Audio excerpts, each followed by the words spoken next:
Fala pessoal, tudo bem? Acabou o mistério. Chegamos com o nosso novo podcast para trazer informações sobre saúde, sobre alimentação, qualidade de vida. Saúde Podcast. Estamos aqui hoje com o Dr. Kinert, nosso primeiro participante, e vai com a gente aqui conduzir o programa, trazendo informações relevantes para o seu dia a dia. Beleza, doutor? Bom dia, tudo bem? Bom dia, tudo bem? Obrigado pelo convite. É uma honra fazer parte desse programa, dessa iniciativa que Itabira precisa, a nossa região toda precisa, de melhorar, trazer bem-estar para as pessoas, saúde, bem-estar e qualidade de vida. Queria também apresentar aqui para vocês, junto comigo está meu companheiro de trabalho, irmão Pedro Lisboa, e meu companheiro de trabalho também, Carlos Delfonso, que junto comigo aqui estaremos trazendo para vocês as novidades, as informações relevantes e tudo que vocês vão precisar saber aqui no âmbito de saúde, bem-estar e qualidade de vida. Guilherme, fala pra gente um pouquinho como que começou aqui a sua vida na medicina, como que você chegou em Itabira. A vida caminha muito. Eu sou de Belo Horizonte, formei lá. Quando eu formei, eu vim trabalhar no PSF, em saúde básica, vim para Itabira e gostei de Itabira. E voltei para Belo Horizonte, fiz minha especialização em ortopedia, uma subespecialidade em ombro, Sociedade Brasileira de Ombro e Cotovelo, e depois voltei para cá. E aí comecei a atuar. Aos poucos a gente vai chegando. Depois eu já tinha um tempo aqui, eu fiz uma pós de medicina do esporte, que eu acho que mudou muito, aprimorou muito a minha ortopedia. Eu não posso falar que eu sou médico do esporte, que é uma especialidade médica com suas próprias características, mas eu acho que me deu uma visão muito mais ampla e melhor sobre saúde mesmo, sobre ortopedia. E quanto tempo que você está no mercado, Guilherme, já atuando na área de ortopedia aqui em Itabira? Eu vim para cá, eu acho que tem 12 anos. Eu acho que foi 2011 ou 2012 que eu vim para cá. Eu já vinha, fazia uns plantões, ainda estava pondo o pezinho na água aí, mas que eu me mudei mesmo, acredito que em 2012.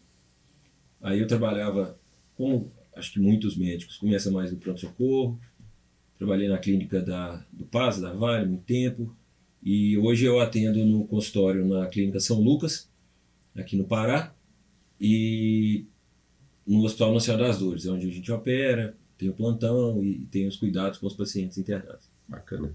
E o que te fez procurar a área de ortopedia? Qual que foi a relevância para você por escolher essa especialidade?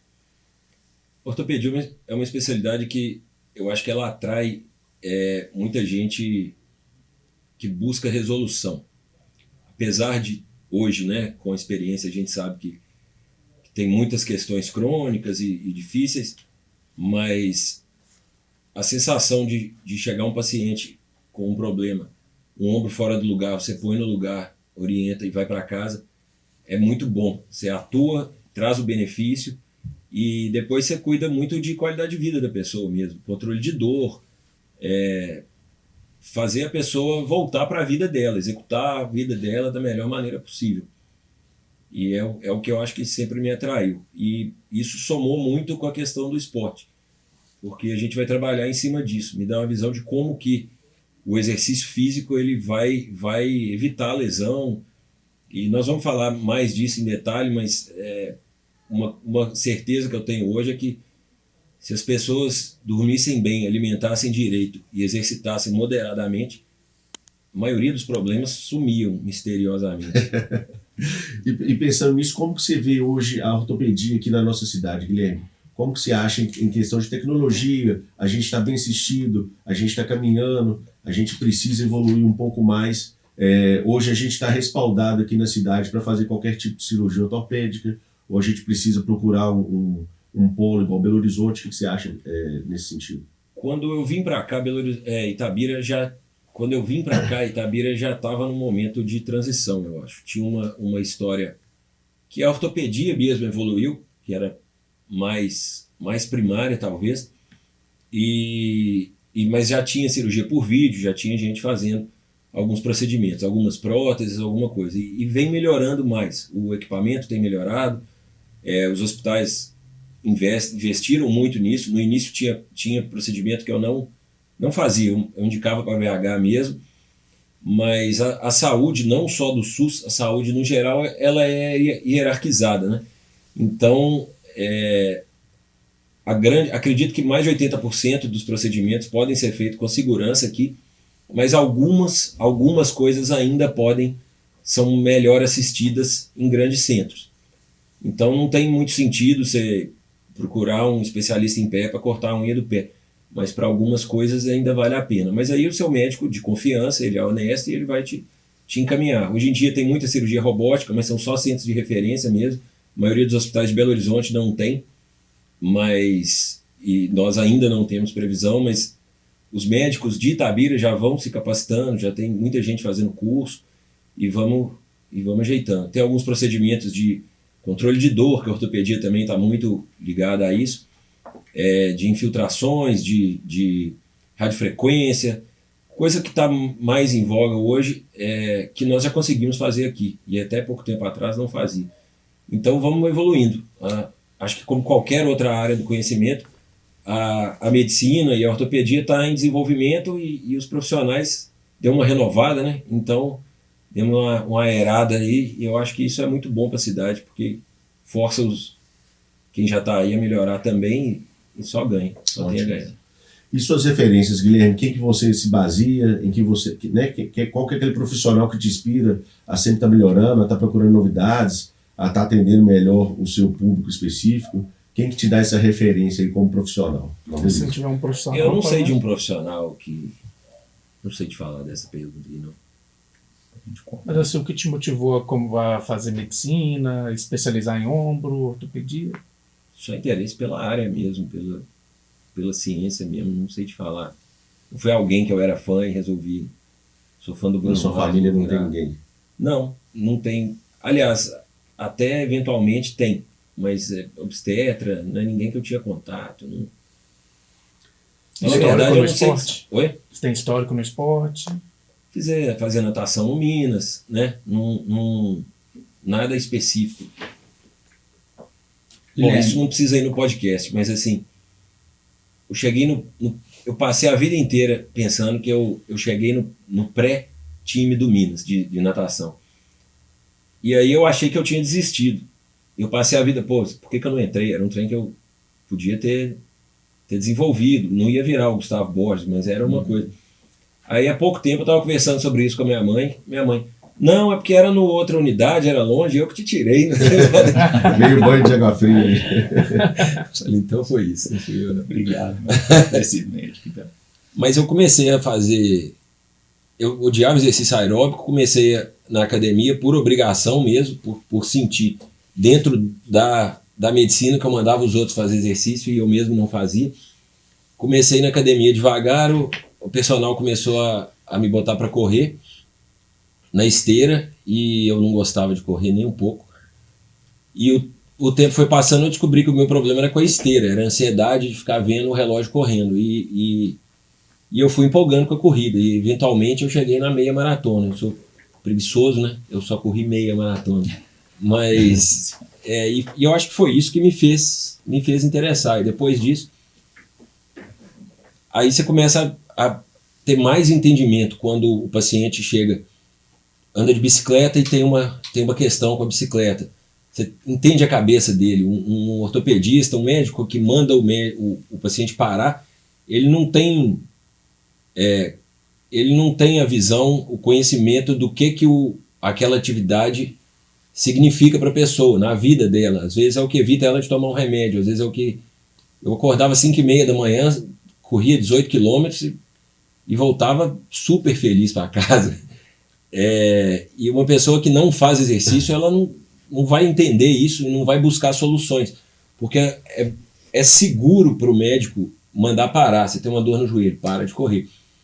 É uma coisa segura, ele não está errado num termo técnico sobre o joelho, por exemplo, o braço, ou o que for, mas o desafio é fazer a pessoa continuar fazendo aquilo de uma forma segura, voltar a pessoa para a atividade dela. Se cada jogador profissional tivesse uma lesão, tivesse que largar o esporte, ele não tinha atleta, porque todo atleta de elite é cheio de lesões, né?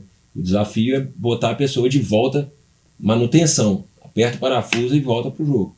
E você acha que essa forma de passar para o paciente, essa informação, sem deixar ele desesperado, nossa, você vai ter que parar agora, você vai ter que dar um tempo para recuperar a lesão, como que você acha que pode passar de uma melhor forma? Interagindo o paciente diretamente já com um outro profissional da área da saúde, para ele ter mais informações sobre a transição do seu contato lá de ortopedista para depois o fisioterapeuta, e ele fica mais calmo, talvez, ele sabendo como que vai ser o próximo passo? Eu converso muito, é meu isso, e uma coisa que eu procuro fazer é explicar para o paciente, para a pessoa, né? Paciente parece uma outra criatura, para uma pessoa que faz exercício, assim como eu gosto também de fazer, o raciocínio, por que eu estou indicando isso, por que eu estou falando que é importante fazer isso dessa forma. Hoje uma coisa que eu gosto também de Itabira é porque nós temos alguns fisioterapeutas que têm uma visão mais voltada para o esporte e temos educadores físicos e profissionais que têm essa visão também de fazer. E a execução, nós provavelmente vamos falar mais na frente, mas a execução, a forma de fazer. Então, se você consegue reunir essas pessoas para atender o paciente, eu só tenho que estar preocupado com as doenças. E na ausência de doença, na verdade, não é o educador físico, é o fisioterapeuta, são os outros profissionais que vão levar essa pessoa. Então você precisa ter esse diálogo. Você explica para a pessoa os pontos fundamentais e você tem um diálogo com os outros que estão atendendo essa pessoa, ela entende, colabora, e uma parte boa da saúde, uma parte que me atraiu muito de tratar de atleta, amador, ou do que seja, a pessoa quer ficar boa. Um desafio da medicina é fazer a pessoa alimentar direito, sendo que ela gosta, fazer o diabético, os endocrinologistas aí, os médicos de posto de saúde têm essa dificuldade. O diabético gosta do doce. Às vezes a alimentação não é só uma coisa nutricional, ela tem um aspecto social que você junta com os amigos, ela tem um aspecto de psicológico mesmo, você está nervoso, você come, às vezes você está angustiado, você vai comer alguma coisa da infância, um chocolate. Então você fazer a pessoa fazer o que é mais importante para ela no longo prazo e não o prazer imediato. E o esporte trabalha muito em cima disso. Correr é ruim, é doloroso, correr dá mal-estar, dá um desconforto, mas você está pensando, amanhã eu quero correr mais, amanhã eu quero pegar mais peso, amanhã eu quero ficar melhor naquela roupa, ou eu quero que abaixe a minha glicose. Então, à medida que a pessoa tem uma visão de que a dor é temporária, e nem sempre é dor, né? Mas à medida que a pessoa tem uma visão do longo prazo, e o atleta, eu chamo de atleta recreativo, né? O Ministério da Saúde, se não me engano, ele descreve como desportista, que não tem muita aplicação, talvez no passado, mas hoje. Então eu na minha arrogância, divido os atletas entre profissionais que vivem e ganham dinheiro com isso, um atleta amador que compete, mas ele não vive disso, e os atletas recreativos, que como acho que a maioria se considera, são pessoas que têm rotina de treino, têm rotina de alimentação, de sono. Você não corre uma maratona se você não reservar uns 6 meses da sua vida para se preparar para aquilo. Então, um atleta recreativo, ele vai abrir mão de coisas, e ele tem essa visão. Se você falar para ele que ele precisa pular no pé direito, embaixo de uma lâmpada azul, ele vai pular, se ele for convencido disso. Então, é muito satisfatório cuidar desse tipo de pessoa, porque ela quer ficar melhor, ela quer superar, e ela escuta, né? E hoje aqui na nossa cidade, qual que é seu público maior, Guilherme? A faixa etária? Quem mais te procura? Vamos considerar esses atletas aí os desportistas, né? Os atletas de final de semana. Como que está aqui a visão em Itabira que você vê na faixa dos 30, 40 anos? Como é que está aí? Itabira, eu acho até que merecia um cuidado a mais dos governos, porque nós temos muitos corredores, temos muitos ciclistas, muita gente anda de bicicleta. Nós estamos no meio do boom do beach tênis, inclusive tenho tratado muitas lesões de cotovelo, de gente que é muito motivador.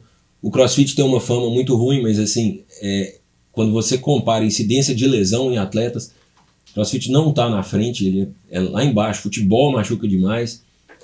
Basquete nós temos menos, mas é muito contato também, muito corrido, então muita mudança de direção. A pessoa tem que ter um preparo muito grande para isso, né? Sim. São os principais que eu atendo, eu acho que são esses. E aqui, Itabira, você falou bem, a corrida, né? Ela deu um boom aí de um tempo para cá. E eu vejo na cidade aqui, faixa etária, pessoal a partir dos 15 anos até 80 anos. A ortopedia, o que ela previne? Como que a ortopedia trabalha na prevenção de lesão para esse pessoal já com idade um pouco mais acima, Guilherme? O problema... essa galera do desportista que não que não tem uma equipe médica, uma equipe de fisioterapeuta, né? Para proteger a pessoa de uma lesão, como que a ortopedia trabalha? O problema da corrida os 2 pontos principais que se vê na corrida tem um impacto, que é uma atividade de impacto, e é uma atividade de movimento perpétuo, né, de movimento contínuo, é igual remar, você faz a mesma coisa repetidamente. Uma pessoa sedentária ela vai dar de 2 a 5 mil passos num dia, o recomendado é 10 mil. Né? Um corredor em meia hora, se ele tiver uma cadência de mais ou menos 160 passos por minuto, por aí, em meia hora ele já deu 5 mil passos dele. Então a carga acumulativa é muito grande.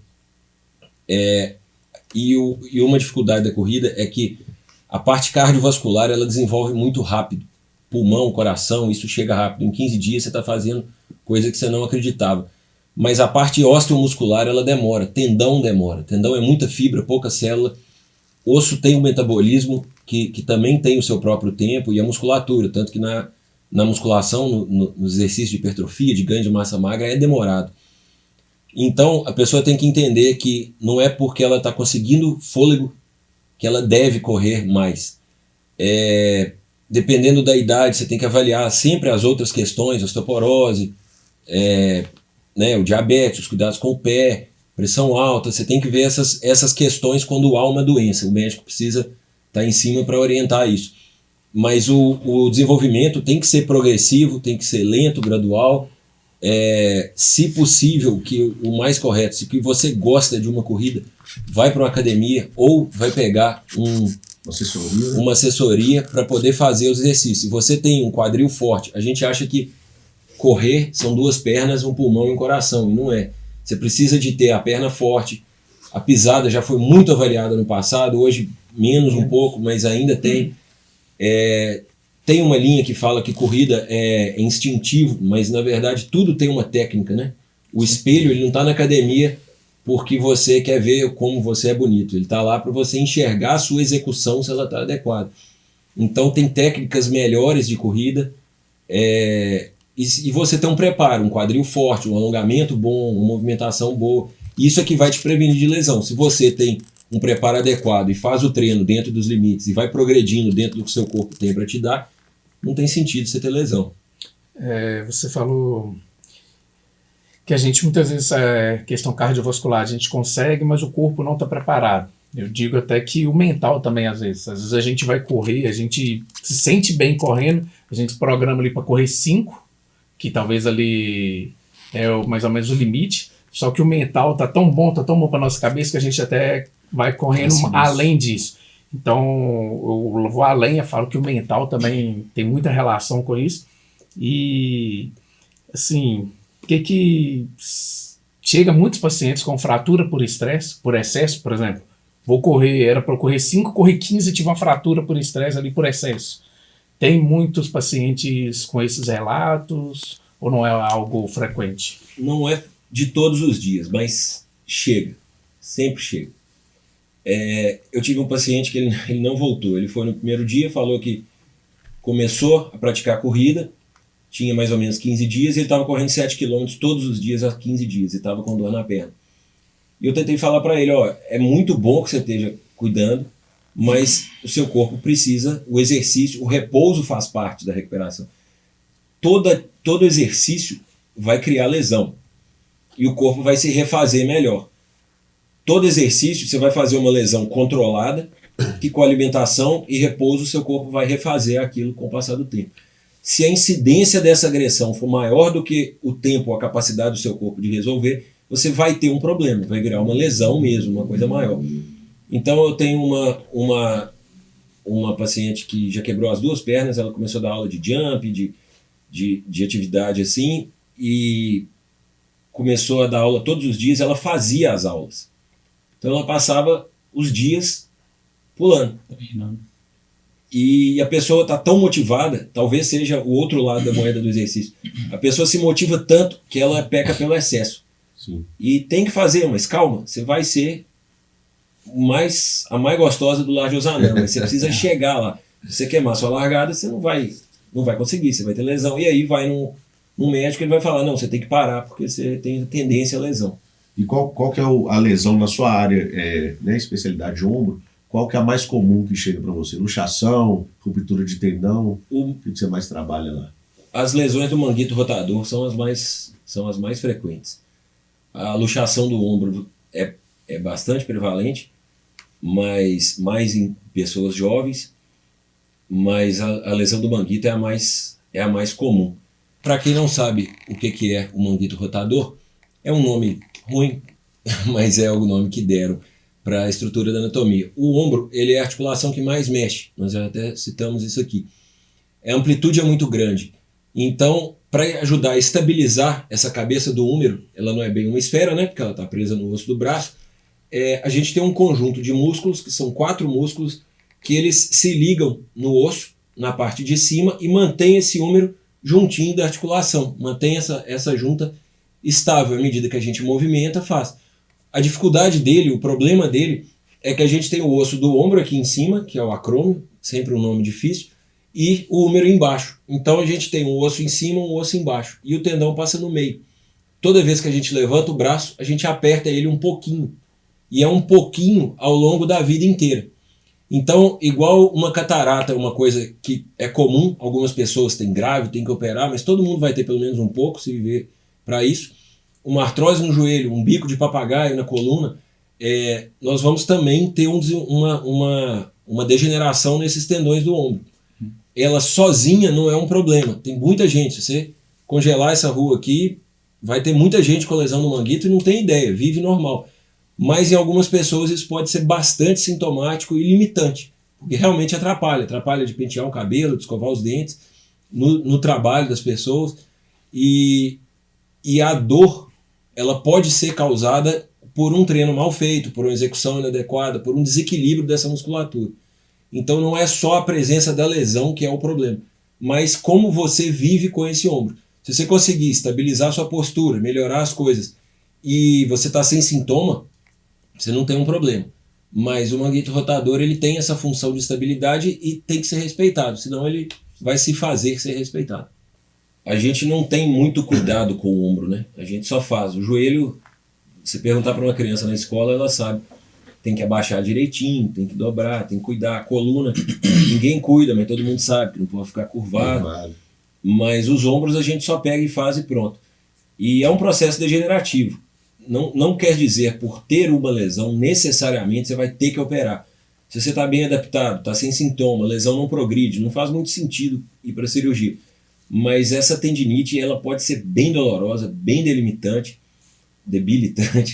e um trabalho bem feito na academia também vem. É comum a pessoa vai treinar e pega o supino, faz ele muito alto, flexão, voador, aquele pula e faz uma execução inadequada mesmo. Muitas vezes por falta de uma orientação, né, de profissional, ou às vezes mesmo a pessoa já tem algum desgaste, alguma coisa natural e ela não sabe, né? A falta de uma consulta, quando a pessoa não tem o hábito de procurar o médico, né, de estar com seus exames em dia, ela já está com uma lesão ali por desgaste, talvez, e aí na academia ela sente a dor, acha que lesionou na academia e só depois procura o ortopedista. É porque as lesões, na verdade, elas têm um limiar, né? Você vai como se fosse uma linha de água, né?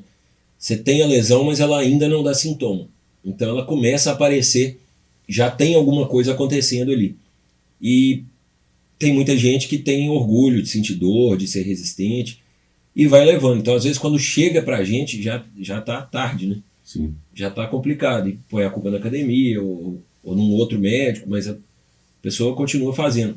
O principal desafio, talvez seja a sua pergunta anterior, mas o principal desafio, não só da ortopedia, mas do médico, é a pessoa mudar o estilo de vida dela. A maioria das coisas não são doença. A maioria dos problemas que chegam no consultório para mim, eu não encaro como doença.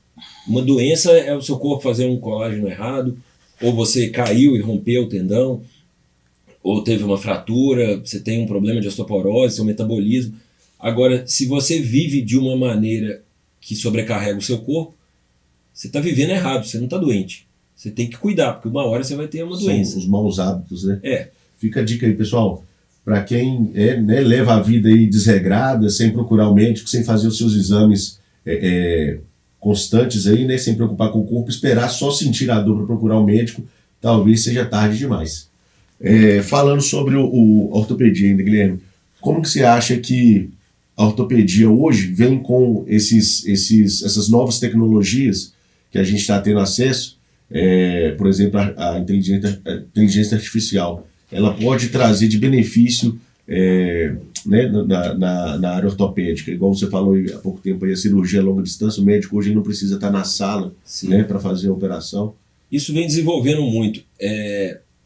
Essas tecnologias vão crescendo, tem um interesse econômico da indústria, mas esse é o lado bom do interesse econômico, porque eles desenvolvem muito. E na instabilidade do ombro sempre teve uma dúvida grande se a lesão que a gente via na ressonância interferia ou não na estabilidade do ombro. Você vê, tem um buraco, mas o buraco está no caminho ou está fora do caminho. Sim. Hoje já tem os centros de imagem de Itabira, o laudo já vem, se a lesão é on-track, se é off-track, então já ajuda nisso. Tem sido desenvolvido, o CFM ainda não tem isso muito claro para a gente, mas tem sido desenvolvido, tem sido feito muitos trabalhos, né, com ácido hialurônico, com plasma rico em plaqueto, PRP, com outras substâncias, que é a medicina regenerativa, que vem crescendo bastante, para não ser só essa parte, você teve uma lesão, em vez de esperar tanto tempo, você já consegue usar coisas que ajudam a avaliação na bicicleta tem o Bike Fit, né, que não é nenhuma novidade, mas você já vê a posição ideal para a pessoa pelas proporções, cada um é de um jeito, o tamanho da perna, o tamanho do fêmur, a posição da perna em relação ao quadril. Então, algumas tecnologias vão sendo desenvolvidas nisso e muita coisa já é aplicada, não é um custo exorbitante. Então, a perspectiva é muito boa. Eu espero que, eventualmente, a gente possa pegar uma ressonância do tamanho dessa sala e movimentar e saber, você tem uma inativação desse músculo, isso pode gerar um excesso. Você está com dor disso, você tem que fazer isso. E resolver essas coisas. Trazendo para o salão da musculação, né, Guilherme? A gente observa muito aluno que chega para treinar, ele na hora da anamnese, a gente está batendo um papo ali, ele fala, eu tenho uma dor no ombro. Quando a gente vai observar, o paciente ele tem uma fraqueza, né, ele nunca trabalhou em amplitudes maiores, né, que essas que a gente vai usar na academia. Então, igual você falou, talvez ele não tenha uma doença, né, ele tem um músculo que está inativo, né, ele está aquele músculo preguiçoso, né? Então o aluno fala, eu não consigo fazer esse exercício, mas na verdade ele nem tentou, né? Ele nunca chegou naquele exercício. Então, trabalhando a questão do fortalecimento, né? A gente sabe que o ombro ele tem muita amplitude, né? Faz rotação, faz extensão, então a maior articulação está no ombro. Então eu acho que as lesões vão ser maiores também, né? Sim. Por ter muita amplitude. Então, mulher, por exemplo, elas têm uma resistência muito grande em treinar músculos superiores. Então, você vai conversar com a mulher e fala assim, eu não quero treinar, que eu não quero ficar forte. Mas, minha filha, quem dera se fosse fácil assim, ficar forte. Tem um paciente que fala, eu não quero ficar igual a Graciano Barbosa. Eu pensei, você não vai ficar. São anos levando legumes cozidos como na se fosse fácil ficar sendo. Meu sonho era mito ou verdade, né? Eu vou treinar e vou ficar igual a Graciano Tem um monte de gente que quer ficar igual ela, treina. Então você, mulher, que acha, né, que não quer treinar superiores para não ficar forte, não é fácil assim, né? Você vai ter uma definição muscular e esse treino de músculos superiores é muito importante, né? Que a gente sabe que para sustentar uma barra na hora dela fazer o agachamento, ela gosta de treinar agachamento, só que ela não tem força para sustentar uma barra para descer, porque não quer treinar superior. E uma parte que talvez até vocês e a fisioterapia explicam melhor tudo está conectado no corpo. O joelho não é uma articulação isolada. Você tem uma dor no joelho, provavelmente tem alguma coisa no seu quadril e talvez a sua pisada também. Um quadril fraco, a bacia, o seu modelinho aqui. Toda vez que a gente tira o pé do chão, esse pé está no ar, esse quadril está contraído para manter a pelve nivelada, senão ele ia cair. Sim. Então você precisa de ter um quadril estável, forte, capaz, para conseguir ter a coluna boa. Se isso aqui está sacudindo toda vez que você anda, você está gerando excesso na coluna e ela vai compensar. Então, se você tem a parte de cima do corpo fraca, você vai ter um desempenho pior na parte de baixo também. O Usain Bolt treinava agachamento, treinava braço, treinava tudo. O Usain Bolt tinha escoliose. Nunca impediu ele de ser o homem mais rápido da história. Então, você precisa de ter... Você tem uma transmissão de carga. Quando você vê um tenista dar a raquetada, quando você vê um jogador de futebol, que ele dá o chute e o braço vai para o outro lado. Ele está usando as cadeias de força do corpo, as fáscias, para poder transmitir essa energia. Então, se a sua metade superior não está equilibrada, você está desempenhando pior. E talvez o seu agachamento seja pior por causa disso. Eu tinha dificuldade, eu não conseguia fazer stiff porque minha coluna doía. Até eu ter um professor que falou, sua amplitude de quadril é péssima. Aí eu fui fazer exercício de amplitude, hoje é um dos exercícios até que eu gosto de fazer. Mas eu achava que eu tinha um problema na coluna, eu não tinha na coluna. Faltou uma avaliação adequada. E a gente, talvez seja um defeito da língua portuguesa, a gente chama de dor. Coisas diferentes têm o mesmo nome de dor. Então uma cólica é uma sensação muito diferente. É uma dor, mas é uma coisa diferente. O desconforto durante o exercício é o que você busca. Você quer atrapalhar ele, você quer tirar a homeostase, você quer tirar seu corpo do equilíbrio. Agora, dor, se há dor realmente, tem um problema, tem que procurar um médico. Então, se você não tem dor, você vai na academia, faz uma avaliação adequada com um profissional que sabe o que está fazendo. Na verdade, passar ficha é muito fácil, tem muito aplicativo que faz isso hoje. Mas se você consultou fez uma avaliação adequada com um profissional e faz o treino, você tem que estar bem. Se está surgindo dor, pode ser que você tenha um problema, pode ser que sua execução não esteja adequada. E aí o profissional vai avaliar isso. Agora a dor tem que ter vista, tem que ser avaliado por um médico para saber se é uma doença, se é alguma coisa a ser tratada. E dentro dessa dor, a gente conseguir identificar se é uma dor muscular, se é uma dor articular. Sim. Né? O aluno está treinando, às vezes ele está com uma dor muscular e ele não suporta essa dor. Sim. Né? Ele está muito resistente. A gente encontra, né, muitos alunos que nunca treinaram, estão começando agora, eles têm um limiar de dor muito baixo. Então qualquer dorzinha para eles qualquer treino muito leve já é uma dor muito grande. E é um desafio que eu acho do educador físico, porque a gente considera dor subjetivo. Meu sonho era alguém inventar o dorômetro, que você ia medir. Estou com dor. Deixa eu ver, sua dor é 2, não é dor. Mas simplificando assim bastante, hoje a gente entende dor de duas formas. Você tem a dor do tecido, que é a nociceptiva, que é um tecido machucado. Você deu uma pancada no dedão, aquelas células machucaram, romperam, liberaram substância química, e aí o corpo vai entender aquilo, vai liberar outras células e tudo, e vai causar a dor. Mas você pode ter uma dor de origem neurológica, neuroprática, tem um monte de nome, mas que às vezes o centro de dor do cérebro da pessoa ou a fiação está hiperativada. Então, quando eu estava na faculdade ainda, ninguém fala isso abertamente, mas tinha um pouco essa ideia. É frescura, fulano está exagerando. Mas às vezes fulano tem um metabolismo hiperativo para aquilo, e a pessoa realmente sente dor. Então, existem medicações, mas a ciência ainda não chegou no ponto ótimo disso. E tem gente que é só fraco, e nunca vai ter muito objetivo alcançado, mas tem gente que realmente está sentindo a dor. E o educador físico, a gente vê história, né? Gente que fala, não, faz aí. E aí chega para mim com edema, você faz o exame, você vê, tem um edema no osso, a pessoa estava sendo machucada mesmo. Então é a sensibilidade do profissional, né? Saber o que é. E uma coisa que é difícil muitos alunos de respeitar é o processo. Por exemplo, você vê em várias academias, ou quem treina em casa mesmo por conta própria, o aluno ele não respeita o processo, por exemplo, um alongamento, um aquecimento. Muitas vezes o aluno já quer chegar e já pôr carga e já começar, só tem meia hora, vamos desembolar aí. E às vezes ele coloca até, cabe do profissional se respaldar nisso, porque muitas vezes o aluno põe o profissional contra a grade. Sim. Ali. Tem meia hora, põe carga aí que eu preciso ir embora. E não é. Lá na academia, o Pedro, o Carlos, né, o pessoal trabalha muito com mobilidade, com a flexibilidade. Então um alongamento bem feito, um treino de mobilidade, e te prepara o corpo para o treino que vem em seguida. Preparando o corpo, você diminui, né, essa dor e o risco da lesão. Eu acho que são as duas coisas. A gente fala sempre alongar. Aí você fica 15 segundos, tá alongado. Uhum. São estruturas muito potentes, muito fortes. E muitas vezes a lesão mesmo, ela vem, ruptura de tendão, distensão, por fraqueza da força de excêntrica, né, do corpo. Então, 15 segundos, você não vai alongar muita coisa. Os dois conceitos que eu acho fundamentais para o exercício é a mobilidade. Se você tem retração das estruturas, quando sua articulação vai mexer, ao invés dela girar dentro do potencial dela, essa parte que está agarrada aqui vai mexer em bloco.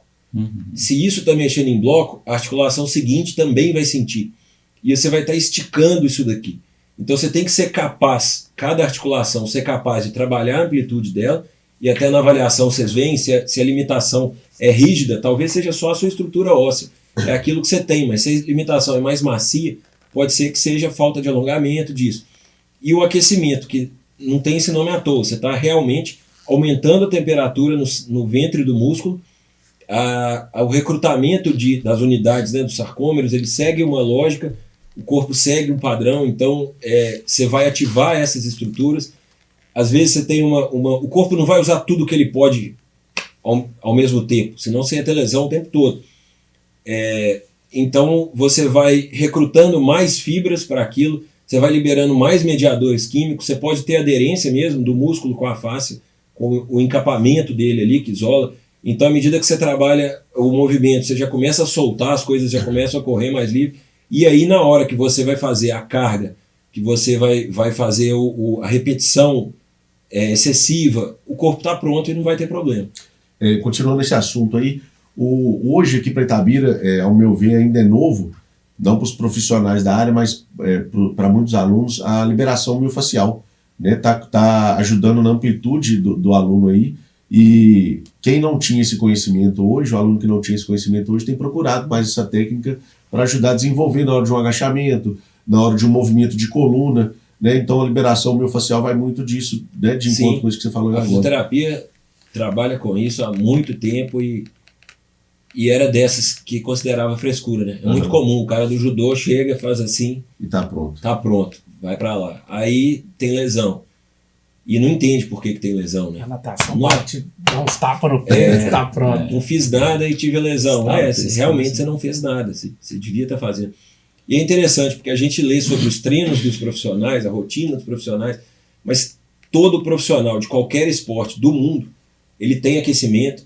Você vai fazer uma corrida lá na Pampulha, em BH, que já fiz quantas, a elite está correndo, a elite está aquecendo, está pulando, está fazendo as coisas, e a gente está parado batendo papo. Bicicleta, o pessoal está correndo. Na NBA o aquecimento é tão grande que você vê dos jogos, eles ficam na bicicletinha, né? O cara sai de campo, mas ele continua aquecido para não perder performance, porque eles estão na elite absoluta, mas quer dizer, é um conceito muito bem estabelecido no esporte de elite. Todo jogador de futebol, o narrador fala, tem 3 no aquecimento, quem será que vai sair? Todo atleta profissional sério, ele entende a importância do aquecimento, do alongamento, do ganho de amplitude.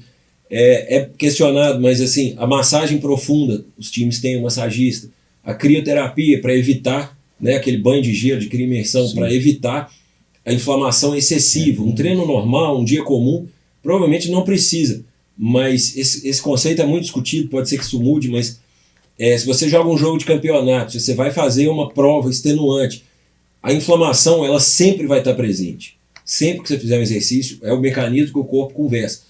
Mas igual eu não posso gritar demais aqui, a inflamação pode ser excessiva. Então você vai fazer o gelo para evitar o excesso da inflamação. Essas medidas de cuidado pré e pós exercício, elas são fundamentais, mas a pessoa comum, ela acha que isso é frescura, não tem tempo, já estou pegando o boi aqui de estar fazendo exercício, então, se for assim, eu não quero. Você vai ter problema. Para mim é bom, é isso que eu faço da vida, eu cuido de lesões. Mas para as pessoas não é tão bom assim. Isso é importante. Quem quiser saber mais sobre essas informações de liberação miofascial, a gente vai detalhar depois nos nossos textos aí, dos nossos próximos flashes. E é sempre importante saber como você pode ampliar a qualidade do seu treino, né? Guilherme, a crioterapia, igual você falou aí, o gelo ele é preventivo e também corretivo? Ele também trabalha na correção da lesão ou ele só previne o progresso dela? O gelo ele é anti-inflamatório, ele tem ação anti-inflamatória e ele inibe a acetilcolina, os neurotransmissores de dor com mais intensidade do que outras modalidades. Mas sempre que há um trauma, você vai ter micro hemorragias, micro lesões. Então, o gelo vai contrair esses vasos sanguíneos. Igual você pega o gelo, sua mão fica branca, ele vai contrair os vasos, então ele vai diminuir o fluxo de sangue, vai diminuir o inchaço e vai diminuir a dor. Dores com mais, isso vai ter um efeito 48, 72 horas. Dores mais antigas, dores que começaram sozinho, aquele desconforto, tem pesquisador genial que fala que tem que ser o calor, o morno, tem pesquisador genial que fala que tem que ser o frio. Existe linha de fisioterapeuta e médico do esporte que é contra o gelo, acha que ele inibe, que a inflamação ela tem que acontecer, porque é o processo através do qual o corpo se cura, mas eu acho muito diferente alguém que vai fazer, a prova da sua vida. Você vai tomar um remédio antes, você vai colocar um gelo, você vai tentar fazer tudo para conseguir completar ela. Mas para um profissional no final da Copa do Mundo, da Olimpíada, que está aí em voga, mas para uma pessoa comum, vale mais você tratar a lesão direito do que você colocar um gelo para anestesiar e você dar conta de fazer. Você está, de certa forma, mascarando. Agora, eu estou em tratamento. Tá, você já está fazendo as outras medidas. Você fez um movimento que doeu, já coloca ali. Sim. Uma dona de casa, lavou um tapete, o ombro começou a doer, para no meio, coloca um gelo, fica mais quieto. A gente vê muito em jogador de futebol, né? Às vezes o cara já machuca ali, na hora que mostra ele no banco de reserva, ele já está com o gelinho amarrado. Ali, então, é a prevenção, né? Para a lesão não progredir. Pode ser que ele já tenha uma dor, mas já é a prevenção. Porque o atleta de elite, na verdade, ele tem muitas lesões, ele tem muito prejuízo biomecânico com aquilo. Só que a vida dele é aquela, ele ganha dinheiro fazendo isso, então ele está maximizando, ele está levando o corpo dele no limite máximo por 10 anos, 15, 20 anos, e ele não vai fazer outra coisa depois. Mas para uma pessoa que trabalha, que é enfermeiro, que é educador físico, que é engenheiro, qualquer coisa, não tem por que você causar uma injúria no seu corpo. Você quer conseguir fazer isso a vida inteira. Então, se está tendo dor, é ruim, mas você coloca o gelo para prevenir um pouco, mas se você não tem inflamação, não tem muito por que colocar ele. Entendi. Eu gosto de usar o termo custo-benefício com meus alunos. Custo-benefício. O atleta faz. Por exemplo, chega aluno, na academia X, eu fazia o supino com a barra encostando no peito. Mas seu ombro está vindo todo cá na frente, pode estar gerando a lesão. Fica a seu critério. Adulto, você vai ter uma ativação maior de peitoral, realmente. Quanto mais você descer, uma ativação de peitoral. Pode gerar uma lesão no ombro. Qual que é o melhor para você? Talvez amanhã você vai deixar de trabalhar por causa disso. E a dificuldade dessa abordagem, que a gente manda todo mundo fazer exercício, mas a dificuldade é que é muito individual. Então, eu posso treinar igual o Messi, eu posso pegar uma criancinha e treinar e eu sou diferente do Messi. Posso treinar igual o Bolt, que eu já falei, e eu não vou ter o desempenho do Bolt. Cada pessoa é de um jeito. As pessoas têm tendência a ter algumas lesões pela conformação dela mesmo. E você vai ver um levantador de peso olímpico. Geralmente, eles são atarracados. Eles têm o tronco grande, mas os membros mais curtos. Você vai ver um corredor. Ele vai ter os membros longos. Ele é alto em pé, né? Tem muita essa discussão, é alto em pé, é alto sentado. Quer dizer, o tronco que está te fazendo ser grande ou só as pernas que estão te fazendo ser grande? Então, realmente, tem gente que corre ultramaratona, né? 150 quilômetros, e tudo bem. Mas a maioria das pessoas vai ter problema se tiver isso. Então, pode ser que você conheça alguém na academia que faz um treino forçado e dá certo para ele, mas não quer dizer. Você tem que fazer o melhor tratamento, a melhor abordagem possível, e não a mínima aceitável, né? É o que eu falo, tem agachamento certo para a pessoa. Não Sim. tem o movimento certo para todo mundo, geral. É o que eu falo com muitas pessoas que procuram. A nossa vantagem é que a gente faz o treino personalizado. Às vezes a gente está tendo 3 pessoas e sai ver ele diferente. Pode ser o mesmo exercício, mas cada um é diferente. Um está agachando com a perna mais afastada, outro com a perna mais fechada, um está fazendo a elevação lateral até aqui, o outro até aqui em cima, até a linha do ombro. Isso é muito relativo de cada pessoa. Por isso é importante a gente estar sempre fazendo avaliação, tanto com nós profissionais de educação física. Em caso de dor, a gente, lógico, já encaminha, dor contínua, a gente sempre encaminha para médico, e a gente tenta passar para o aluno qual que é essa dor. O aluno acaba o treino, no outro dia ele chega para a gente, estou sentindo dor. A gente tenta avaliar que dor que você está sentindo. Porque às vezes o aluno não sabe, a pessoa não sabe que dor que é. Ela não sabe falar para a gente se é dor muscular, se é dor no osso, articulação, ela não sabe falar nada, só fala que está sentindo dor. Ah, não sei. Aí a gente tem que avaliar o que é dor muscular, o que não é, onde pode gerar uma lesão, onde não pode, se a gente pode dar continuidade ou não. E aquilo que você falou, o corpo funciona como um todo. Às vezes a pessoa tem uma lesão no ombro, ela chega na academia, ela quer que a gente passe 1000 exercícios para ombro para ela, que é o pior, vai gerar uma lesão maior. Por isso é o cuidado quando as pessoas vão treinar na academia sozinho. Né? A gente sempre orienta, então ficar atento. Se tiver alguém que tem essa dificuldade, já encaminha essa mensagem para ela. Não é que tem que chegar lá e fazer 1000 exercícios para aquela região que você tem uma lesão. Tem todo um limite, tem todo um cuidado, então tem um volume adequado, então é sempre ideal procurar uma indicação de um profissional. E cabe a nós profissionais da área também, né, Carlos? Explicar para o aluno que muitas vezes o aluno não entende por que fulano pode fazer tal exercício e por que fulano... Ah, mas ciclano está no leg press, e você nunca me pôs o leg press, né? A ciclano faz aquele movimento de manguito rotador, como você falou, e eu nunca fiz. Então o aluno não entende, às vezes, que a individualidade dele no treino, né? Eu acho importante isso, igual eu tento, eu busco explicar para a pessoa o meu raciocínio. Tem gente que vai querer pôr seu conhecimento à prova, porque leu na internet e aí quer discutir. Eu posso ler a legislação inteira, nem por isso eu vou ser um jurista ou vou ser um advogado. Mas se você explica para a pessoa e ela tem boa vontade, ela tem interesse em melhorar, ela vai entender do que você está falando. É muito comum, é muito complexo. A ideia é simples, mas a prática é muito complexa. Você levanta um peso, o seu cérebro ele entende o movimento final. Então, eu tenho muita mania de levantar o ombro. O meu cérebro ele aprendeu que levantando o ombro é um jeito bom de levar a mão para cima. Mas eu estou querendo fazer um bíceps, eu não estou querendo ativar trapézio, elevador da escápula. Então, é muito comum em halterofilista, em quem trabalha hipertrofia. Você quer trabalhar a parte posterior do deltoide, mas se o trapézio é muito forte, ele inibe, ele faz o movimento e o cérebro da pessoa não ativa aquela parte daquele músculo que você quer. Então, é muito difícil ter essa educação neuromuscular. E o educador físico ele vai trabalhar disso, dentro das suas possibilidades, dentro do que você consegue. E, novamente, cada um tem um limite, você tem que respeitar o seu limite. Uma pessoa com osteoporose, a atividade de impacto não é uma boa para ela, mas não quer dizer que ela não pode fazer isso, vai fazer dentro das possibilidades. E é o desafio, deixar a pessoa fazer o que ela gosta, dentro do que ela pode, sem se lesionar, né? Na verdade, eu já escutei uma frase que não existe exercício ruim, existe a pessoa que não está pronta para aquele exercício. Né? Talvez a pessoa consegue fazer um agachamento com amplitude muito boa, passando de 90 graus, mantendo a coluna bem retinha, né? E por isso as estratégias todas, né? Senão era um treino só que a gente fazia. 3 repetições de 15, pá, e resolvi.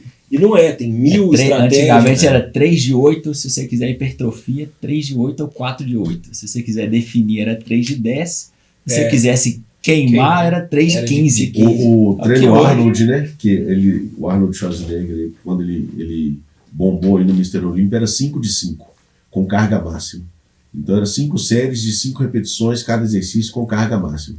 E foi durante um bom tempo. Na década de 70, Isso. né? Isso já tem 40, assim. Tinha poucos estudos ainda. Muito poucos estudos. Muita gente não percebe a evolução que tem hoje, né? Muita gente fica bitolado naquele tipo de treino de antigamente.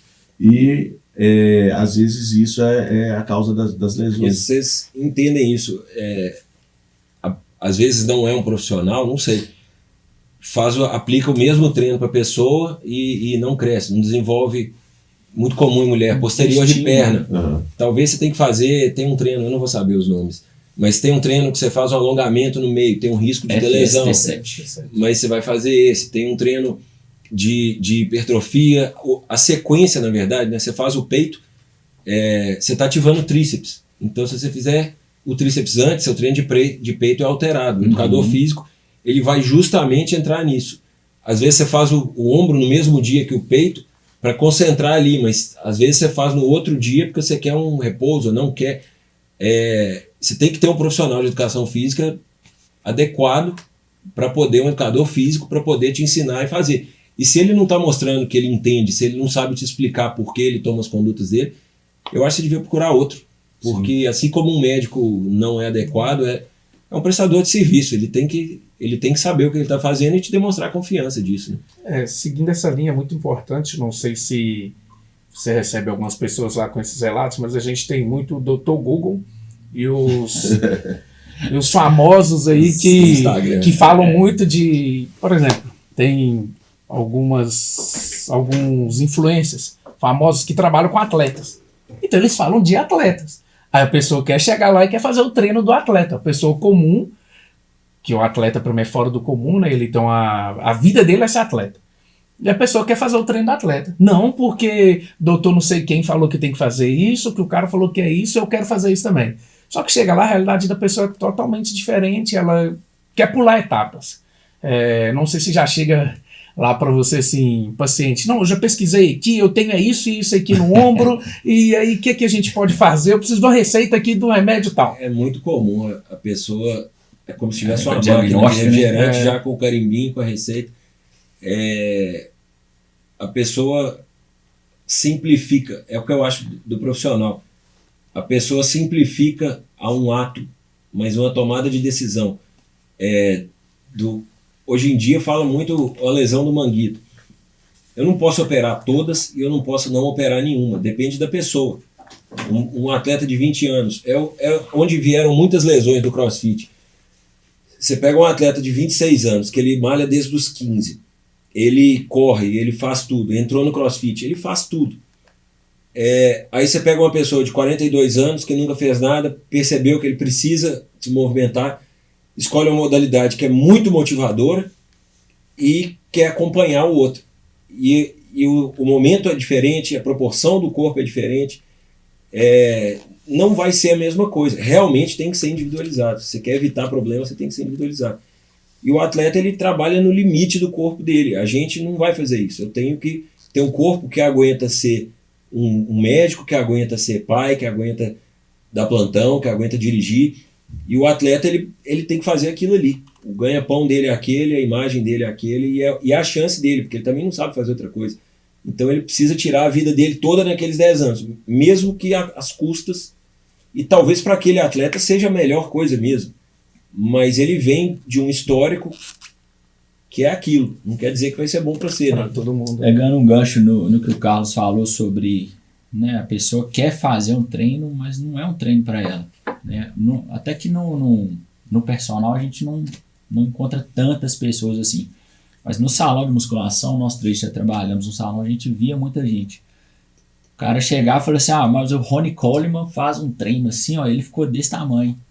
Só que a pessoa não vê o pós, né? Hoje o Ronnie Coleman, o cara foi 8 vezes Mr. Olympia. Só que o cara tem 8 parafusos na coluna, ele anda de andador. E né? O cara... E esse parafuso toda hora ele tem que recolocar, né? O cara chegou no ápice, né? Chegou e ele virou um deficiente. Virou deficiente. Hoje é um cara. O sucesso dele custou uma velhice, na verdade, a fase adulta ainda. Adulta. Uma fase adulta deficitária. É o risco que eu vejo naquele treino com um amigo. Vamos dividir o supino aqui, né? Um cara fica ali no apoio e o outro tá ali executando. Aí o que vai executar, muitas vezes, ele tem a vergonha de tirar a carga e fazer com uma carga mais leve. Não, fulano está fazendo aqui, eu vou chegar junto aqui, e a lesão. Então ele não entendeu ainda essa individualidade dele. Qual que é a limitação, igual o Carlos falou, de amplitude.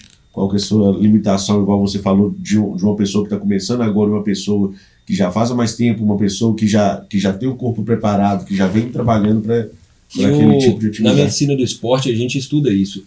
Uma pessoa... são momentos metabólicos diferentes. Uma pessoa iniciante, um intermediário e um avançado. Então não adianta. O primeiro mês de um exercício, ele não vai te dar resultado. No primeiro mês seu corpo está aprendendo que as coisas estão mudando. Você não vai ganhar músculo no primeiro mês. Não tem isso. É como se você fizesse um buraco na rua. Seu corpo só vai lá e tampa. O máximo que ele faz é cobrir o buraco. Você quer uma rua larga, sinalizada, com tudo. Então, é a cadência que vai fazer, é o ganho de carga, é o progressivo. E então você precisa manter isso. A pessoa entra empolgada e é a causa muito das pessoas desistirem, né? Porque ela entra empolgada, quer uma resposta que não vai vir. Principalmente no verão, né? O pessoal chega ali no final do ano ali já querendo ir pro carnaval. Festa estética, né? Chega em novembro e quer, tá bom. Quebra a cara e depois a culpa é do personal. E o pior é que chega em novembro sem saber treinar, né? Aí ela tem que aprender a treinar para depois ir evoluindo. E chega em novembro, em dezembro, tem Natal, né? Réveillon, as festas de confraternização, e a pessoa às vezes ela vai na academia, mas ela não muda o hábito alimentar. Né? E não adianta, qualquer esporte, a bicicleta, qualquer um, você vai ter esse ganho progressivo. Até quem usa anabolizante tem que treinar para ter músculo. Não existe só tomar. Tomar. Então, existem pesquisas, remédios, tem um monte de gente pesquisando para paciente idoso, paciente acamado, medicamentos para fazer o músculo crescer. Mas, na verdade, o exercício ele faz o músculo crescer, mas o músculo é um órgão endócrino, ele é uma glândula, ele libera substância química, ele vai alterar. A resposta à insulina é melhor em quem faz exercício, então sua glicose é mais baixa, você vai ter a parte cardiovascular que vai desenvolver, você vai ter a parte de bem-estar. Tem tudo, hoje tudo é muito polêmico, tem opinião de tudo, mas assim, tem sido questionado até medicamento de controle de humor, de depressão, de ansiedade. Pessoal que gosta, né? Eu vou fazer uma cruzadinha para eu... As avós gostam, cruzadinha para minha mente continuar ativa. Eu tenho um aplicativo de jogos. Todo dia eu jogo um de palavra, um de soma, um de não sei o quê. Mas de ciência que existe hoje, a melhor evidência para manter a sua parte cognitiva, sua cabeça em dia, seu corpo, é fazer exercício. Mais do que fazer cruzadinha, mais aprender outra língua é fantástico e ajuda muito. Você tem várias atividades, mas o exercício físico é a melhor evidência que se tem hoje para ter um envelhecimento. Você quer ser um idoso que cuida de si mesmo, você não quer ser acamado, você não quer alguém te limpando. E a melhor evidência que se tem hoje faça exercício físico. Atividade física é qualquer coisa que aumenta o seu consumo, é seu carro ligado na porta de sua casa. Qualquer coisa que aumenta esse consumo é uma atividade física. Um exercício físico é uma atividade física que tem um método, uma forma de fazer, um objetivo. Então, não adianta, é muito bom ser ativo, é muito melhor quem vai a pé para o trabalho do que quem vai de carro. É muito melhor quem trabalha na roça capinando do que quem só fica sentado. Mas você quer a melhor saúde possível. E isso vai ser fazer um exercício. Uma academia, eu acho que a la carte, a academia te dá, com um profissional certo, ela te dá exatamente o que você precisa, mas você pode fazer. E a melhor recomendação de exercício que existe hoje, também é questionado, mas a melhor recomendação que se tem hoje, a Organização Mundial de Saúde, ela pede 2 horas e meia, né, de exercício moderado ou leve por semana, ou 1h15 de exercício intenso. Os órgãos que trabalham com esporte, eles já recomendam exercício aeróbico. Não precisa ser intenso, nada, mas pelo menos meia hora, 3 a 5 vezes por semana. E ganho de massa muscular pelo menos 2 vezes na semana. E o ganho de massa não quer dizer hipertrofia no máximo. Pode ser a natação, pode ser a hidroginástica, pode ser um pilates. E uma coisa que eu gosto de recomendar, porque faz sentido na minha cabeça, muda de exercício. Você fez academia, você está entediado, muda, faz um pilates. Sim. Você cansou, ficou caro, muda, vai para... Mas não para, né? Não para. Tá em clima frio, não vai para natação fria, é ruim. A água é quente, o ar é frio, muda. Mas você está sempre fazendo alguma coisa. E com isso, você vai conhecendo esses seus limites. Quando eu faço esse tipo de exercício, é ruim. O peito dói meu ombro, o nado livre, o crawl não dói. Então já tem uma coisa. Quando eu faço elevação lateral, dói meu ombro. Então eu já sei que eu tenho uma tendência a isso. E com isso você vai sendo o seu próprio professor, né? Sim. Você vai aprendendo o que funciona para o seu corpo. Eu sempre falo para os meus alunos, a musculação é a base, né? Ela te prepara para os outros. Então, para jogar bola, para nadar, para pedalar, a musculação é a base. Você tem um corpo bem construído ali na musculação, você vai estar preparando o seu corpo para as outras atividades. Todos os times, todos os esportes, um time de futebol é uma empresa, ele não quer ter prejuízo. É mais barato montar um centro de treinamento, de treinamento físico, com educador físico, com preparador, com fisiologista. O Minas hoje tem, toda a equipe do Minas, mesmo infantil, você tem um fisiologista.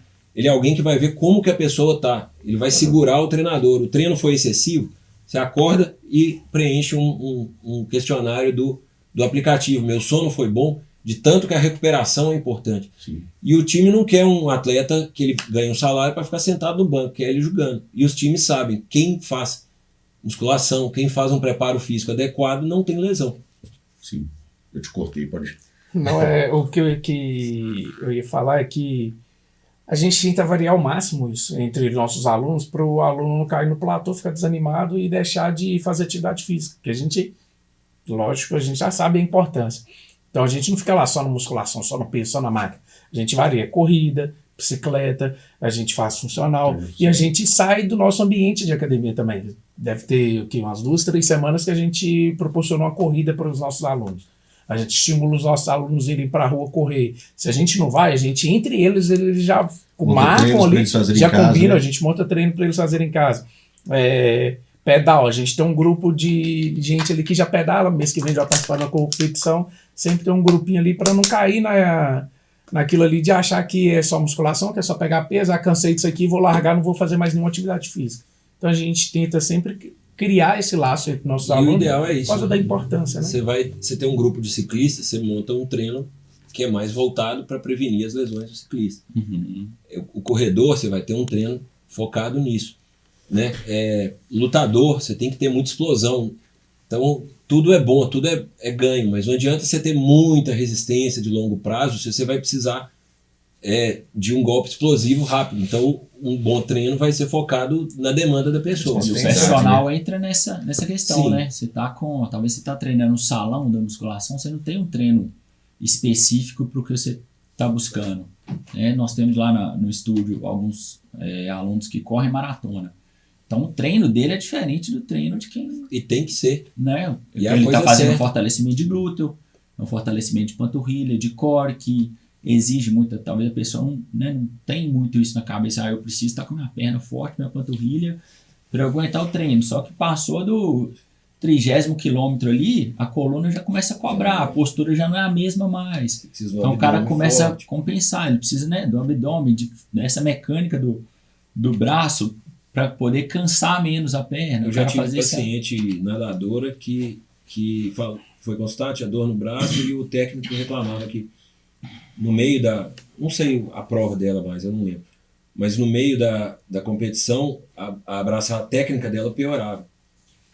E não tinha doença, não tinha nada, ela tinha fadiga, faltava preparo físico para ela. Ela começava muito bem, tinha uma técnica boa, e o cérebro vai compensar o movimento, né? Eu posso levar a mão na boca assim, eu posso levar a outra mão. Então, e se você só está preocupado né? Que é tudo que você tem, com sua saúde, com seu bem-estar, com o envelhecimento adequado, com sua independência, você vai fazer um treino que pega um pouco de tudo, para dar conta de fazer isso, e fazer da maneira certa para não evoluir para um problema que vai te obrigar, talvez, a parar ou a reduzir. E aí, você deu esse exemplo da nadadora, e tem atleta que falta e tem atleta que sobra, né? Igual o Bolt. Ele corria, chegava na reta final, o cara tirava até o pé de tanto, né, de tanta potência que ele tinha ali. Então você via que o cara realmente ele vivia para aquilo. Vou dar um outro exemplo, o Cristiano Ronaldo. É um cara que dificilmente você vê falar que o Cristiano Ronaldo tá lesionado. É um cara que tá pro jogo toda hora, porque o cara cuida. Ele sai ele é atleta não só no campo, ele é atleta dentro de casa. O cara faz o pós ali, né? Ele alimenta bem, ele descansa bem, ele tem um bom sono, ele tem... Esses todos você vê, o Djokovic, Nadal, Federer, os jogadores de tênis de elite, todos, tem essa preocupação mesmo, né? De cuidar do corpo. É o ganha-pão dele. E tem que cuidar. E, na verdade, é o nosso também. A gente só não leva ele no limite. Sim. Mas, talvez vocês cortem, não sei, que eu acho que é o que você já falou. Não existe receita de bolo, mas de maneira geral, se você tem uma dor, dor mesmo, não o desconforto do treino e tudo, mas se você tem uma dor que surge após um treino de musculação ou do que for, talvez valha a pena você reduzir a carga. Você reduz até 25% da carga e depois, no outro momento, você vai repetir o treino e ver se está indo bem e aumentar progressivo. Se você tem uma dor durante o treino, mas que ela não impede a execução correta, você pode diminuir até 50% da carga. Agora, se você tem uma dor que ela está atrapalhando a execução, você tem que interromper esse exercício e procurar ou o educador físico para saber se está sendo bem feita, porque uma coisa, ou o médico para saber se tem uma lesão. Uma coisa que as pessoas esquecem é que a execução é mais importante do que a carga. Sim. Um supino que eu só faço aqui, eu posso fazer 50 quilos, mas eu estou estimulando só algumas fibras, eu não vou ter desenvolvimento disso. Um supino que eu faço com 20 quilos até aqui, ele é muito melhor do que um supino que eu faço com 30 quilos até aqui. Então, a execução correta, se você levanta errado, você vai lesionar seu ombro, você não vai conseguir. Então, você precisa fazer bem feito e aí progredir dentro daquilo. E aí variar as estratégias, né? Sim. Para os nossos alunos aí, não fiquem com dúvidas não, gente. Quando estiver, né, executando exercício, tenha troca com o professor ali, obtenha informação, sugue o máximo possível, você paga para isso, você está ali para isso, faça aquela 1 hora sua, vale a pena não só na parte prática, mas de conhecimento também. Voltando no assunto que você falou aí de dor, Guilherme, tem um assunto que muitas vezes eu sou perguntado na academia, infiltração. Quando, como, você é a favor? Às vezes para aquele aluno ali que está sentindo uma dor temporária, para prevenir até uma possível operação. O que você acha sobre infiltração para essas lesões e para essas dores? Depende da lesão. Tudo é individual, igual a gente estava falando. Mas a infiltração ela é para diminuir o sintoma. Classicamente é isso. Geralmente vai usar um anestésico ou um corticoide para diminuir a inflamação naquele lugar. Então, às vezes a gente vê atleta de elite fazendo, na verdade ele está mascarando a dor para ele dar conta de performar e depois ele tratar o que for. É uma estratégia reconhecida e bem usada. Hoje em dia tem sido muito desenvolvido com os biológicos, com a medicina regenerativa. Na Europa isso é mais expandido, nos Estados Unidos eu acho que está um pouco. No Brasil, algumas coisas ainda são restritas. O Conselho Federal de Medicina ainda proíbe. Mas se a lesão for uma coisa pontual, a pessoa é bem treinada, ela está executando direito e aconteceu de ter uma lesão, ela vai ajudar na recuperação. Você faz aquilo, depois vai vir os protocolos de fisioterapia, de reabilitação, que vai continuar com o educador físico. Aquilo ali é bom. Agora, se a pessoa ela continua fazendo as coisas que causam uma lesão, a infiltração está errada, né? E ela tem um limite, porque toda medicação ela vai ter um efeito colateral também. Então, o ideal é numa articulação, num ombro, num joelho. Ocasionalmente pode ser que faça mais, mas idealmente você faz até 2 em 12 meses. Então, todo mês eu estou vindo aqui, eu posso tomar aquela, eu já tomei no farmacêutico, me aplicou, e aí eu estou querendo tomar outra. Não é recomendado porque você tem. E é outra polêmica, mas o corticoide, ele está historicamente assim, ele é relacionado a enfraquecer o tendão. Então, às vezes, você infiltra um tendão de Aquiles e pode ser que daí a meses a pessoa venha romper o tendão por isso também já era um tendão ruim. Então tem sido desenvolvido o PRP, que é o plasma rico em plaqueta, o ácido hialurônico está muito em moda hoje em dia. Tem estudos, não é a coisa que está sendo feita, mas estão desenvolvendo para manguito, rotador, parece ter um auxílio, os dois juntos, os dois isolados. Na Alemanha tem actinogênio, tem umas substâncias, tem uns atletas que a gente escuta que usa aspirado de canela de boi, Cada um tem sua... vem as garrafadas aí, mas é uma coisa que tem crescido e eu acho que vai ganhar e vai ficar mais popular. Hoje os procedimentos estão sendo muito guiados por ultrassom, então a gente ainda faz muito às cegas, que é as referências anatômicas, você faz e funciona bem. Mas para algumas dessas coisas novas, às vezes vale a pena fazer guiado por ultrassom, porque o médico enxerga exatamente onde precisa, aplica a medicação ali para ter. Tem sido mais usado distensão muscular, às vezes você faz isso. Agora, uma dor articular, um manguito que já é mais ou menos, você está trabalhando, teve uma crise aguda, isolada, pode ser uma estratégia boa para fazer. Epicondilite, quem trabalha muito com a mão, quem passa muita roupa, pinta, os atletas aí do tênis, que tênis também tem muita gente em Itabira, o beach tênis, que é essa coqueluche aí que está para todo lado, é uma estratégia para trazer alívio para a pessoa, enquanto ela faz as outras medidas. Sim. E falando também, artrite e osteoporose. Muitas vezes a pessoa ela tem alguma rejeição em fazer uma atividade física, né? Com medo de já possuir alguma dessas situações. Eu não posso fazer porque eu tenho osteoporose, eu posso lesionar na academia, né? A artrite, a artrose. O que você fala para essas pessoas que têm essa deficiência de informação sobre essa... É um conceito antigo. Por muito tempo, os melhores médicos, com a melhor intenção, indicavam isso. Indicavam parar com tudo. Mas, igual nós conversamos, que o cérebro tem estratégias de recrutar os músculos para fazer o movimento, hoje a gente sabe que uma articulação que mexe pouco, ela tende a mexer menos ainda. À medida que você movimenta, você estimula a lubrificação melhor dela, até a produção disso, e você ativa os nervos que ativam esses músculos. Então, uma articulação que tem mais recursos, que trabalhou mais a musculatura em volta toda, ela tem mais recurso para distribuir a carga. Sem querer, a gente rouba. Você está na academia, quando você vê, você está levantando o ombro, está inclinando o corpo, sem querer a gente rouba, né? Isso é uma estratégia de sucesso. O cérebro, ele sabe que a via principal não vai funcionar, então ela classifica uma via acessória. Mas às vezes não dá certo, ou isso não é o plano principal, né? Você botar o motorista de moto para fazer a função do motorista do caminhão, pode não dar certo, pode resolver um pouquinho ali na hora, mas a longo prazo isso é ruim. Então você tem que trabalhar, você tem que tomar cuidado com grandes amplitudes, não é uma coisa boa para uma articulação que já está degenerada. Controlar o limite da dor, tem umas tabelas de porcentagem de intensidade de carga, da frequência do treino, isso tudo é orientado. O paciente está com dor, quer saber, confia, consulta, a gente manda isso, o educador físico, monta o treino em cima daquilo. Então é um conceito antigo falar que tem que ficar parado. Você tem que fazer um exercício.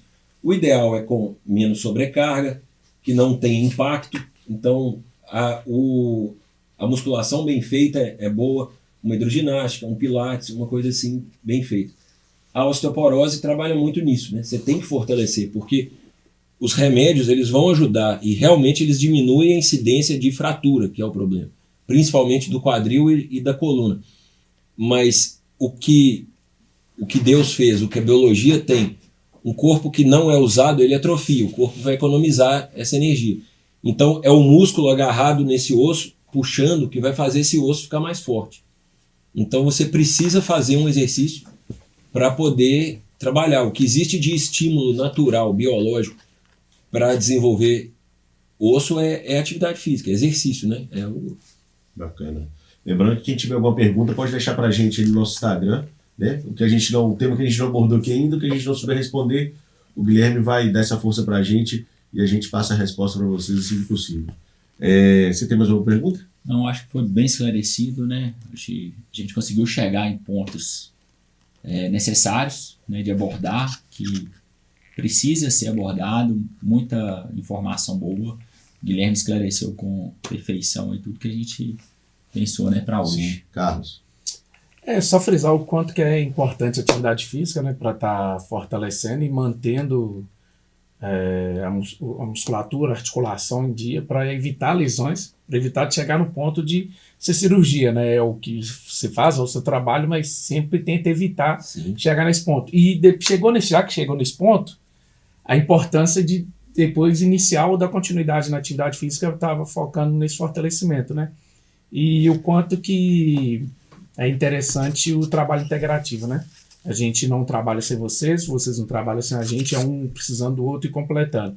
Então é importante sempre que os nossos alunos todos ficarem atentos, né? Procurarem tanto a gente que é personal, médico, nutricionista, um psicólogo, psiquiatra, né? Fisioterapeuta, que é tudo um trabalho conjugado, né? Ninguém faz nada sozinho. A gente vai estar deixando, né, o Instagram do Guilherme, né? Para quem já está sentindo essa dor, tem algum incômodo, sente a necessidade, né, de procurar um profissional, então, né, a gente está com o melhor daqui, então, né, não deixe essa dor piorar, não deixe chegar num ponto de não conseguir, né, fazer uma atividade, não conseguir movimentar o corpo por falta de procura mesmo. Então, procurar sempre um profissional capacitado, né, preparado na área, que vai estar apto para te atender e trazer para você uma melhor qualidade nos seus treinos, né, e nas suas consultas também. Guilherme, mais alguma coisa que você queira abordar aí, cara? A maioria das como eu já falei, né? A maioria das lesões, das queixas que chegam para mim, são mais relacionadas a estilo de vida do que a doença mesmo. Então, uma analogia que funciona na minha cabeça meu serviço é igual de um dentista. Você pode fazer o melhor tratamento do mundo. Se a pessoa não volta para casa, escova dente e passa fio dental, ela vai ter problema de novo. Então, procure o seu médico, vê se você tem uma lesão, mas escova seus dentes. Faz o seu dever de casa, que é fazer uma atividade física. Queria agradecer aos meninos o convite, a oportunidade. O tema é muito amplo, tem muitas polêmicas. E se tiver alguma dúvida, se for o caso, a gente volta, esclarece, atualiza. E agradecer ao pessoal a oportunidade e vamos fazer. Nós que agradecemos, né?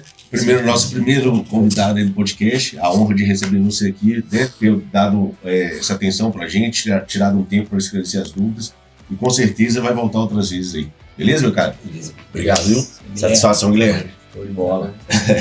Gente, acompanhe a gente nas redes sociais lá, tá? Saúde Podcast. Sigam a gente que para mais informações estaremos atualizando nosso podcast. Estaremos também nas redes sociais do YouTube, do TikTok e em breve no Spotify. Para você que tem alguma dúvida, alguma sugestão de tema, né? Sugerir algum profissional de alguma área específica, mande para a gente. Pode ser que esse profissional esteja aqui com a gente no próximo programa, trazendo informações e tirando suas dúvidas. Obrigado, um abraço. Abraço, pessoal.